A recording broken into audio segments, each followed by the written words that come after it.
యోగాతో సంపూర్ణమైన ఆరోగ్యం సొంతమవుతుందని నట్టి అప్పారావు మాస్టారు పేర్కొన్నారు. ఈ సందర్భంగా జూన్ 21న రాష్ట్ర ప్రభుత్వం ప్రతిష్టాత్మకంగా తలపెట్టనున్న యోగాంధ్ర కార్యక్రమానికి మద్దతుగా ఆయన కొన్ని యోగాసనాలను వేసి పలువురిని ఉత్తేజపరిచారు. ప్రతి ఒక్కరూ క్రమం తప్పకుండా యోగాసనాలను వేయడం ద్వారా ఎంతో శారీరక ఉల్లాసాన్ని పెంపొందించుకోవచ్చని నట్టి అప్పారావు మాస్టారు తెలిపారు. ఈ యోగా అన్నది మన భారతదేశపు వారసత్వపు సంపదగా అందరూ గుర్తించుకోవాలని ఆయన తెలిపారు.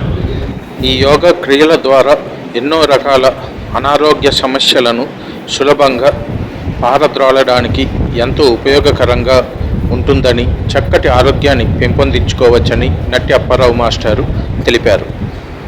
తాను ఎక్కడ పనిచేసినా పాఠశాల విద్యార్థులకు యోగా, ప్రకృతిపై ప్రేమ, మొక్కలు నాటడం తదితర చక్కటి అలవాట్లను నేర్పుతున్నానని ఆయన తెలిపారు.